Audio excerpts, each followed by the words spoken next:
కేసీఆర్ గారు కేటీఆర్ గారి మీద మాట్లాడుతున్న వాళ్ళు వారి యొక్క మనస్సాక్షిగా మాట్లాడితే బాగుంటుందని, ఎవరి మెప్పు కోసమో పదవుల కోసమో వాళ్ళు వేసే ఎంగిలి మెతుకుల కోసమో ఒక గొప్ప నాయకులను పట్టుకొని ఇష్టం వచ్చినట్టు మాట్లాడితే, సభ్య సమాజం తలదించుకునేదాగా మాట్లాడితే మీరు ఈ కాలగర్భంలో కలిసిపోతారు. ఎందుకంటే తెలంగాణ రాష్ట్రంలో ఎవరండి మీరు? తెలంగాణ రాష్ట్రంలో అసలు ఎంతమంది కేసీఆర్ గారి కాలి గోటికి కూడా సరిపోని ఎదవలు ఈరోజు కేటీఆర్ గారి గురించి కేసీఆర్ గారి గురించి మాట్లాడుతున్నారు. తెలంగాణ పోరాటం అంటే తెలియదు, తెలంగాణ ఉద్యమం అంటే తెలియదు, ఆ పేరు మీద సంఘాలు పెట్టి వసూళ్ళు తప్ప తెలంగాణ రాష్ట్ర ఉద్యమంలో మీ యొక్క పాత్ర ఏమింది? జైల్లోకి పోయింది మేము, దెబ్బలు తిన్నది మేము. కేసీఆర్ గారు సావు నోట్లో దాకపోయి తెలంగాణ రాష్ట్రం సాధించిండు. అసాధ్యాన్ని సుసాధ్యం చేసి కేంద్రంలో ఉన్న పార్టీల మెడలు వంచి తెలంగాణ రాష్ట్రాన్ని తీసుకొచ్చిన ధీరుడు కేసీఆర్ గారు. ఆ పోరాటంలో ముందు నుండి ఉన్నవారు కేటీఆర్ గారు. గుడ్డగాల్చి మీద వేసి ఇష్టం వచ్చినట్టు మాట్లాడతాం, మేము దళితులము, ఏది మాట్లాడినా చెల్లిపోతుందంటే చూస్తూ ఊరుకోం. నాలుక కోస్తం బిడ్డ, గజ్జల కాంతం, గుర్తుపెట్టుకో. నువ్వు మాట్లాడిన ఒక్క నిమిషం వీడియోలో 10 తప్పులున్నాయి. సంస్కరణకు సంస్కారంకు తేడా లేని ఎదవు నువ్వు. మతిస్తాం అంటున్నావు. నీ నాలుక సరిగ్గా చేసుకో ఫస్ట్. వాగుడు కాదు, ఇష్టం వచ్చినట్టు వాగుడు కాదు. ఒక పెద్ద నాయకుల గురించి మాట్లాడేటప్పుడు, గొప్ప వ్యక్తుల గురించి మాట్లాడేటప్పుడు వాస్తవాలు ఆధారాలతో మాట్లాడు. ఏం ఆధారం ఉన్నదని నువ్వు ఇష్టం వచ్చినట్టు మాట్లాడుతున్నావు? గుడ్డగాల్చి మీద వేసే కార్యక్రమం నీ ముఖ్యమంత్రి అబద్ధాల పునాదుల మీద ఈ రాష్ట్రాన్ని నడిపిస్తున్నాడు. ఇంకా అదే అబద్ధాలు మీరందరూ చేసి అయిపోయింది. రేవంత్ రెడ్డి గారిది కత్తి అయినది కాదు, గుండు అయినది కాదు. నీ కాంగ్రెస్ పార్టీ కాలగర్భంలో కలిసిపోయే పరిస్థితి ఏర్పడ్డది ఆయన వల్ల. మీరందరూ వచ్చి తానా తందా అంటారు. నువ్వు ఎక్కడ ఉంటివి, ఏముంటివి, ఏ పార్టీలో ఉన్నావు? నిన్ను పార్టీలకు తీసుకున్నది ఎవరు అసలు?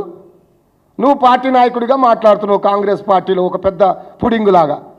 కాబట్టి నీ ఎగ్జిస్టింగ్ కోసం ఇతర వ్యక్తులని, గొప్ప నాయకులని, ఉద్యమంలో ఉన్న వాళ్ళని, ఒక మంత్రులుగా చేసిన వాళ్ళని, ఈ తెలంగాణ చిత్రపటాన్ని ప్రపంచ వేదికల మీద సాటి చెప్పిన గొప్ప నాయకులను పట్టుకొని ఇష్టం వచ్చినట్టు మాట్లాడితే చూస్తూ ఊరుకోమని ఈ సందర్భంగా ఉద్యమకారులుగా, బీఆర్ఎస్ పార్టీ నాయకులుగా హెచ్చరిస్తాం. ఖబర్దాను ఎవరైనా, అది కాంగ్రెస్ వారైనా కానీ, బీజేపీ వాళ్ళైనా కానీ, ఇంకా ఏ పార్టీ వాళ్ళైనా కానీ, కేసీఆర్ గారి కాలి గోటికి కూడా సరిపోని వాళ్ళు ఎవరు మాట్లాడినా ఇదే రకంగా తీవ్రమైన విమర్శలు మేము కూడా చేస్తాం. మాకు కూడా నోరు ఉంది, మేము కూడా మనుషులమే, ముఖ్యంగా ఉద్యమకారులం.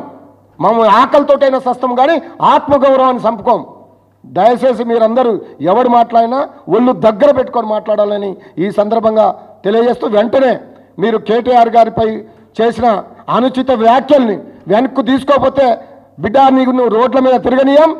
రేపో మాపో మా ఆధినాయకత్వం యొక్క పర్మిషన్ తీసుకొని అవసరమైతే నీ ఇంటిని కూడా ముట్టడిస్తామని ఈ సందర్భంగా తెలియజేస్తూ, నిజంగా ఇప్పటికైనా కాంగ్రెస్ పార్టీలో ఉన్నవాళ్ళు సభ్య సమాజం తలదించుకునేలాగా ఎట్లా మీ ముఖ్యమంత్రి మాట్లాడి తెలంగాణ ఆత్మగౌరవాన్ని మంటగలిపిండు. మీరు కూడా ఉద్యమంలో కొద్దిగా పనిచేసిన వాళ్ళు ఉన్నారు, మంత్రులుగా ఉన్న వాళ్ళు ఉన్నారు, ఇప్పుడు కూడా తెలంగాణ ఉద్యమం తెలిసిన వాళ్ళు ఉన్నారు.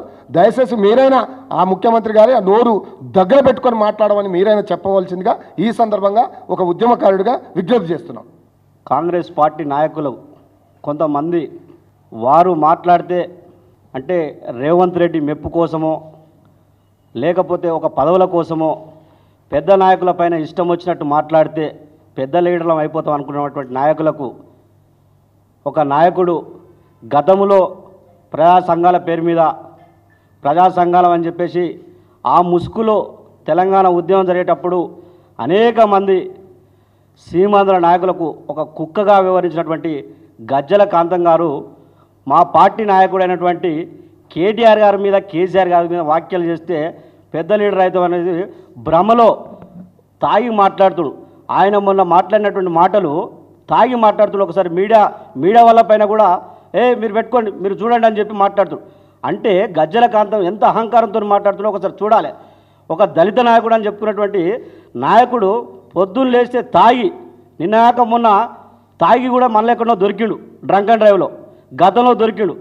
తాగిపోయి మాట్లాడి ఇష్టం వచ్చినట్టు మాట్లాడి కేటీఆర్ గారి పైన కేసీఆర్ గారి పైన నోటికి ఇష్టం వచ్చినట్టు మాట్లాడుతున్నావు. నువ్వు బిడ్డ, నువ్వు ఇష్టం వచ్చినట్టు మాట్లాడితే మేము అంతకంటే ఎక్కువగా మాట్లాడేటువంటి పరిస్థితుల్లో మేము ఉన్నాము.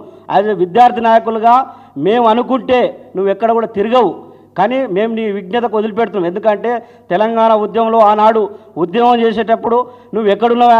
విద్యార్థులు మేము పెద్ద ఎత్తున విద్యార్థి చేసి ఏర్పాటు చేసుకొని కేసీఆర్ గారి నాయకత్వంలో తెలంగాణ ఉద్యమానికి అన్ని యూనివర్సిటీలో విద్యార్థి నాయకులను ఏకం చేసి జేఏసీ ఏర్పాటు చేసుకొని కేసీఆర్ గారి నాయకత్వంలో పనిచేసి తెలంగాణ సాధించినావు.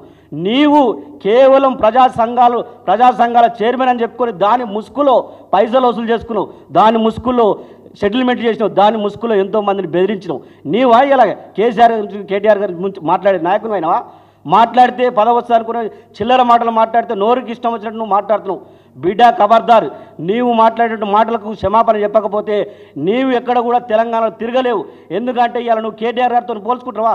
నీ రేవంత్ రెడ్డే పోల్చుకోలేకపోతాడు కేటీఆర్ గారు రాకుండా. ఇలా కేటీఆర్ గారు గత 10 సంవత్సరాలుగా మంత్రిగా హైదరాబాద్ను తెలంగాణను ఏ విధంగా ప్రపంచ పటానికి తీసుకుపోయినటువంటి నాయకుడు కేటీఆర్ గారు. ఈరోజు కూడా స్టిల్ నౌ ఈరోజు కూడా లండన్లో ఒక యూనివర్సిటీలో కేసీఆర్ గారు ఇన్విటేషన్తో ఇక్కడ యూనివర్సిటీలో ఇవాళ ఉన్నాడు. నువ్వు మాట్లాడేది కేటీఆర్ గురించి నువ్వేమో నోటికి ఎట్లా ఇస్తావు మాట్లాడుతావు? బిడ్డ, నువ్వు నారిక చీల్స్తావా? మేము అనుకుంటే నారిక కాదు, నిన్ను తిరగనీయం బయట. నీ ఇష్టం వచ్చినట్టు మాట్లాడితే రేవంత్ రెడ్డి మెప్పు కోసం ఏదో ఒక గాంధీ భవన్లో ఏదో ఉత్తగా మన కార్డుల మీద రాసేసినట్టు ఒక పదవి, నీకు ఒక జనరల్ సెక్రటరీ పదవి కోసం ఒక పదవి రాసేయంగానే ఆ పదవి పెద్ద పదవి అనుకొని చెప్పి రేవంత్ రెడ్డి మెప్పు కోసం మాట్లాడుతున్నావా? మాట్లాడితే ఒక సమాంతర చర్చ అయ్యి, నువ్వు మాట్లాడేటువంటి మాటలు రాజకీయంగా మాట్లాడాలి, రాజకీయంగా చర్చ అయ్యి. గత 10 సంవత్సరాలు నువ్వే కదా గతంలో ఉన్నటువంటి కేసీఆర్ గారి నాయకత్వం ఒప్పుకోనే కదా నువ్వు టీఆర్ఎస్లో జాయిన్ అయినావు. గతంలో మర్చిపోయినావా? గతంలో టీఆర్ఎస్ పార్టీలో నువ్వు చేరలేదా? గతంలో నువ్వు పూటకొక పార్టీ పూటకొక మాట మాట్లాడేటువంటి నువ్వు మాట్లాడేటువంటి మా నాయకుని మీద. బిడ్డ, ఎప్పుడు కూడా మాట్లాడాలనుకుంటే పెద్ద నాయకులు మాట్లాడితే, పెద్ద నాయకులు తిడితే పెద్ద లీడర్ అవుతావు అనుకునేది భ్రమ. నువ్వు ఒక భ్రమలో ఉండి మాట్లాడుతున్నావు. పొద్దున్న లేచి తాగి మాట్లాడుతున్నావు. నువ్వు తాగి నోటికి ఇష్టం వచ్చినట్టు మాట్లాడుతున్నావు. నీకు పదవి కావాలనుకుంటే పనిచేయి ప్రజలల్లా. పదవి కావాలనుకుంటే ప్రజలు మెప్పు పొందో. ప్రజలు కావాలనుకున్నప్పుడు పోటీ చేసినప్పుడు ఎప్పుడైనా నువ్వు పోటీ చేసి గెలిచినావా? ఎమ్మెల్యేగా నువ్వు గెలిచినటువంటి కేసీఆర్ గారి గురించి కేటీఆర్ గురించి మాట్లాడతావా? కేసీఆర్ గారే కదా ఆనాడు దీక్ష చేయకపోతే తెలంగాణ వచ్చేదా? ఇలా మీ రాష్ట్రానికి మీ పిసిసి అధ్యక్షుడు అయ్యేదా రేవంత్ రెడ్డి? తెలంగాణ రాష్ట్రాన్ని సాధించినటువంటి కేసీఆర్ గారు కట్టుకొని నోటికి ఇష్టం వచ్చినట్టు మాట్లాడతావు. బిడ్డ, నువ్వు అటువంటి మాటలు మాట్లాడితే నీవు మళ్ళీ తెలంగాణలో తిరగలేవు. ఎందుకంటే తెలంగాణ ప్రజలు కేసీఆర్ గారు ఆనాడు తెలంగాణ ఉద్యమం సాధించి తెలంగాణ ఉద్యమం పేరు మీద తెలంగాణ రాష్ట్రాన్ని, తెలంగాణలో ఉన్నటువంటి విద్యార్థులను యువకులను అంతా ఏకం చేసి తెలంగాణ రాష్ట్రాన్ని సాధించినటువంటి నాయకుడు కేసీఆర్ గారు, కేటీఆర్ గారు. కేటీఆర్ గారి గురించి కేసీఆర్ గారి గురించి మాట్లాడితే తెలంగాణలో తిరగలేవని చెప్పి ఈ సందర్భంగా తెలియజేస్తున్నా.